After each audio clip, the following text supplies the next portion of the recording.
नमस्कार दोस्तों, आप सभी का एक बार फिर से हार्दिक स्वागत है।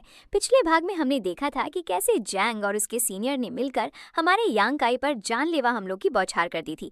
उनमें से एक भयानक हमला यांग को लग ही गया था और इस घटना ने उसके भीतर छुपे उस खोपड़ी दानव को बेहद उग्र बना दिया था। उस राक्षसी शक्ति ने अपना विकराल रूप दिखाते हुए जैंग को मौत के घाट उतार दिया। ये दृश्य देखकर जैंग के सीनियर ने भी प्रण कर लिया था कि वो यांग काई को जीवित नहीं छोड़ेगा, लेकिन उस खोपड़ी दानव के सामने उसकी हर नाकाम कोशिश अंततः उसे भी मौत की ओर ले गई। उस दौरान होमेई भी पहाड़ से नीचे गिर रही थी, जिसे यांग काई ने अपनी जान जोखिम में डालकर बचा लिया। होमेई को बचाने के बाद खुद यांग उसकी गोद में बेहोश होकर गिर पड़ा था। आज के एपिसोड की शुरुआत एक शांत लेकिन भावनात्मक दृश्य से होती है। होमेई यांग को और अधिक खतरों से बचाने के लिए उसे एक सुरक्षित और एकांत स्थान पर ले जाती है। यांग बेहोशी की अवस्था में भी जैंग के साथ हुई उस भयानक घटना को बार बार अपने मन में दोहरा रहा था। अचानक उसकी आंखें खुल जाती हैं और वो होश में आ जाता है, लेकिन होश आते ही उसके मन में अपराध बोध की भावना हावी हो जाती है। उसे अफसोस है कि उसके हाथों दो लोगों की जान चली गई जिन्हें वो मारना बिल्कुल भी नहीं चाहता था। चारों ओर नजर दौड़ाकर वो होमेई को ढूंढने लगता है। उसे चिंता सताने लगती है, कहीं होमेई किसी और मुसीबत में तो नहीं फंस गई। दूसरी ओर होमेई उस भीषण युद्ध के बाद अपने आप को तरोताजा करने के लिए एक झरने के पास स्नान कर रही थी। तभी वहां यांग काई ढूंढता हुआ पहुंच जाता है। दोनों एक दूसरे को देखकर बेहद शर्मिंदा हो जाते हैं। यांग काई अत्यधिक घबराहट में कहता है, मेरे घाव को साफ करने वाली वो तुम ही थी। इस बात पर होमेई कुछ नहीं कहती, बस शर्म से सिर झुका लेती है। यांग अपनी जिम्मेदारी लेते हुए कहता है कि उसने जो कुछ भी किया वो जानबूझकर नहीं किया था। उसके सेक्ट के दो लोगों को जान से मार देना उसके लिए एक दुष्प्रपन्न से कम नहीं था। होमेई खुद को संभालते हुए कहती है, हमारे लिए बेहतर होगा कि हम इस बात को भूल जाएं। वैसे भी वे लाजवार नदी में बह गए होंगे।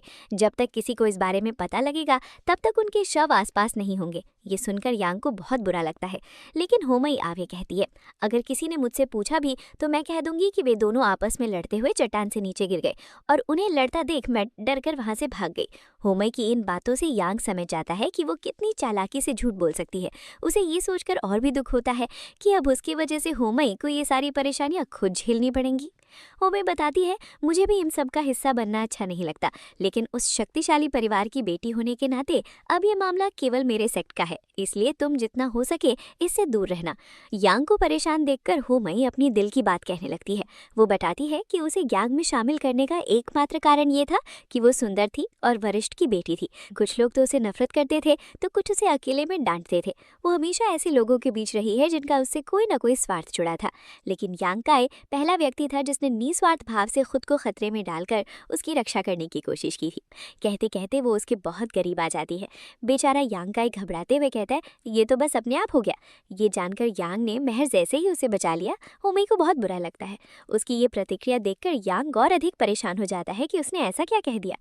होमेई फिर कहती है, मैंने भी ये सारी बातें यूं ही कहती, इसे माइंड मत करना, और आज के बाद हमारे साथ जो कुछ भी हुआ है उसके बारे में हम बाहर किसी को नहीं बताएंगे और ना ही मैं दोबारा तुम्हारे पीछे कभी आऊंगी।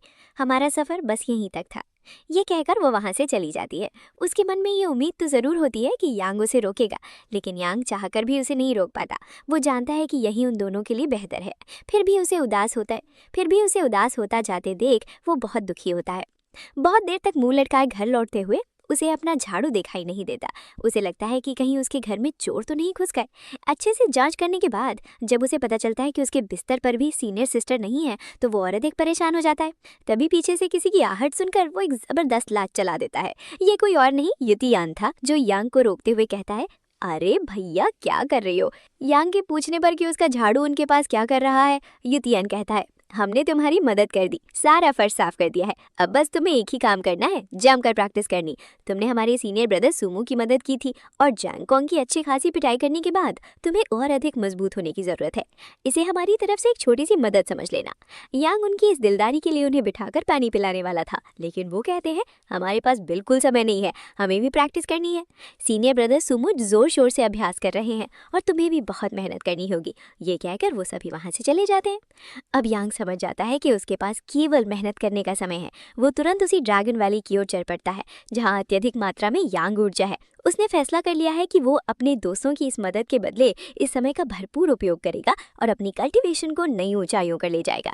वो चट्टान के पास बैठकर सोचता है कि इस ड्रैगन वैली में कल्टीवेशन करना बहुत कठिन है, क्योंकि ये यांग ऊर्जा उसके शरीर को तेजी से गर्म कर देती है। लेकिन फायदा ये है कि ये ऊर्जा इतनी शक्तिशाली बूस्टिंग देती है कि उसकी ताकत एक ही बारी में कई गुना बढ़ जाती है। इस बेहतर परिणाम के लिए वो इतनी मुश्किल झेलने को तैयार है। प्रैक्टिस करते हुए उसके शरीर से तीव्र यांग ऊर्जा का विसर्जन होने लगता है, लेकिन अचानक उसके मन में बहुत बुरे बुरे ख्याल आने लगते हैं। वो खोपड़ी दानव उसके शरीर से बाहर निकलकर उसके इर्द गिर्द मंडराने लगता है, मानो यांग को उकसा रहा हो कि वो जाकर किसी को उसके लिए मार डाले। यांग चिल्लाकर उसे दूर करते हुए कहता है, अब मैं और किसी की जान नहीं लूंगा। वो अभी तक उस घटना के आघात से पूरी तरह उबर नहीं पाया था। किसी से लड़ना एक बात है, लेकिन उसे जान से मार देना बहुत बड़ी बात है।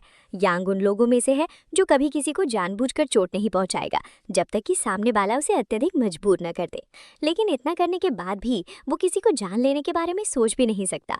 अपने हाथों से हुए 2 निर्दोषों के खून को सोचकर उसका दिमाग लगभग खराब होने लगता है। थोड़ी ही देर में उसे पता चलता है कि ये असर उन जड़ी बूटियों का है जिनकी सूंघन वो ले रहा है। शायद उनके विष का प्रभाव इतना अधिक हो चुका है कि यांग की छुपी हुई भावनाएं और उसके डर बाहर आ रहे हैं। वो निर्णय लेता है कि अब वो इन सब चीजों पर ध्यान नहीं देगा, बल्कि अपना पूरा ध्यान केवल अपने शरीर के कोर पर लगाएगा। और ये कहते ही वो फिर से कल्टीवेशन शुरू कर देता है। इस बार भी उसे ध्यान केंद्रित करने में बहुत मुश्किल होती है, लेकिन जैसे तैसे जब वो अपना फोकस स्थिर कर लेता है तो उसका शरीर और भी तेज गति से यांग ऊर्जा अवशोषित करने लगता है। थोड़ी देर की कल्टीवेशन के बाद ही उसे एहसास होता है कि ये इंसेंस बर्नर उसके शरीर की आध्यात्मिक ऊर्जा अवशोषित करने की गति को बढ़ा रहा है। पहले से 20 गुना अधिक अवशोषण दर हो चुकी है, और जो अग्निगोला बनाने वाली नई तकनीक उसने यहीं बैठकर सीखी थी, उसकी अग्निगोले का आकार और शक्ति अब कई गुना बढ़ गई है। यानी अब उसके हमले और भी अधिक प्रभावशाली और घातक हो गए। ये सोचकर वो अपने पास और भी बहुत सारे ब्लॉक्स निकाल लेता है ताकि अन्य सूत्रों का प्रयोग कर सके। ये सूत्र उसके लिए बहुत प्रभावी है, इसलिए वो अपनी आध्यात्मिक भट्टी को सामने रखकर कल्टीवेशन करना शुरू कर देता है। उसे पता है कि ये सूत्र लंबे समय में उसके शरीर को अत्यधिक मजबूत बनाने वाला है। कल्टीवेशन करते हुए अचानक यांग को लगता है जैसे उसके शरीर से थोड़ी सी ऊर्जा गायब हो गई है, जैसे समुद्र से एक बाल्टी पानी निकाल दिया गया हो। हालांकि ये एक बहुत छोटी सी मात्रा थी, फिर भी इसकी अनुपस्थिति यांग को साफ महसूस होती है। अपने शरीर को खंगालने के बाद उसे पता चलता है कि ये काम उसी पत्थर का है जिसे वो लेकर आया था।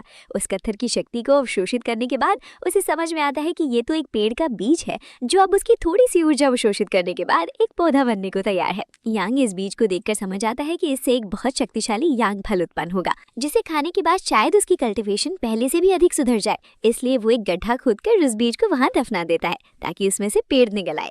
कुछ ही दिनों में उस बीज से एक छोटा सा अंगूर बाहर आ जाता है। अब यांग अपने साथियों के साथ अभ्यास करते हुए पहले से कहीं अधिक शक्तिशाली हो जाता है। पहले जो यांग काई हर किसी से पिटकर अपने अंक खोता रहता था, अब वो दूसरे छात्रों को चुनौती देकर किसी को भी अपने सामने टिकने नहीं देता। दिन गुजरते हैं, सप्ताह गुजरते हैं, महीने गुजर जाते हैं। यांग काई अब अभ्यास करते करते लगभग पागल हो चुका है। अब लोग उसे बेकार यांग काई के नाम से नहीं बल्कि ताकतवर सीनियर काई के नाम से जानते हैं। उसने अपनी लड़ाई कौशल को इतनी अच्छी तरह से सुधार लिया है कि उसके सामने वाला साफ तौर पर हार जाता है। पहले जो बच्चे हर हफ्ते उसे चुनौती देते थे, अब वो उसे चुनौती देने से डरने लगे हैं। यांग काई ने अपने सेक्ट में मौजूद लगभग सभी शिष्यों के साथ लड़कर उन्हें हरा दिया है। इसी तरह समय बीतता रहता है और उसके द्वारा लगाया गया वो पौधा फल देने लग जाता है। इधर लिंगशिया पवेलियन में कुछ छात्र आपस में अभ्यास करते हुए बातें कर रहे होते हैं। तुम्हें पता है यांग काई सीनियर कितने ताकतवर हो गए? इन दिनों तो वे इतने पागल हो गए कि सभी बॉडी वेम्परिंग रियल्म के शिष्यों को एक एक करके चुनौती दे रहे हैं और सबको हरा रहे हैं। अपने साथी को ये बात बताते हुए वो व्यक्ति नोटिस करता है कि उसका साथी कोई प्रतिक्रिया नहीं दे रहा। वो उसके पास जाते हुए कहता है, भाई कहीं अभी तक तुमने यांग सीनियर के साथ लड़ाई तो नहीं कर ली? इससे पहले कि वो उसे समझा पाता कि उसकी चुनौती मत स्वीकार करना वरना उसकी धुलाई हो जाएगी, यांग वहां आकर उसे लड़ाई के लिए चुनौती दे देता है। वो शिष्य मना नहीं कर पाता और यांग के हाथों पिटकर लेट जाता है। वो तो जोर जोर से रोने लगता है, तो उसका साथी उसे ढांढस पिंधाते हुए कहता है, फिक्र मत करो, ये उतना भी शर्मनाक नहीं था। मैंने जब इनके साथ लड़ाई की थी तो इन्होंने मेरी तो उससे भी बदतर हालत कर दी थी। तुम्हारी स्थिति फिर भी बहुत अच्छी है। दूर से सीनियर जान ने भी यांग काई की इस लड़ाई पर ध्यान दिया था। ये देखकर कि यांग अब बच्चों को खुद चुनौती दे रहा है और उनसे हारता नहीं बल्कि उन्हें हरा रहा है, वो बहुत खुश होती है। वो कहती है, एक ट्रायल डिसाइपल होने के नाते लगातार 147 मैच हारना और सेक्ट के बाहर रहना, तुमने खुद को सच में बहुत ज़्यादा बदल लिया है और मुझे इस बदलाव से बहुत खुशी है। मुझे सच में ये देखकर बहुत अच्छा लग रहा है कि तुमने इतनी अच्छी प्रगति की है। मैं चाहती हूँ कि तुम अपनी कल्टीवेशन को इतना ऊंचा कर दो कि तुम इस सेक्ट के कोर डिसाइपल बन जाओ, कि भी तुम्हारी मेहनत और लगन इस पद की हकदार है।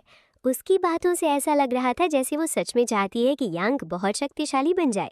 यांग की बातों से हमें पता चलता है कि उस फल को उगने में पूरे 2 महीने लग गए हैं।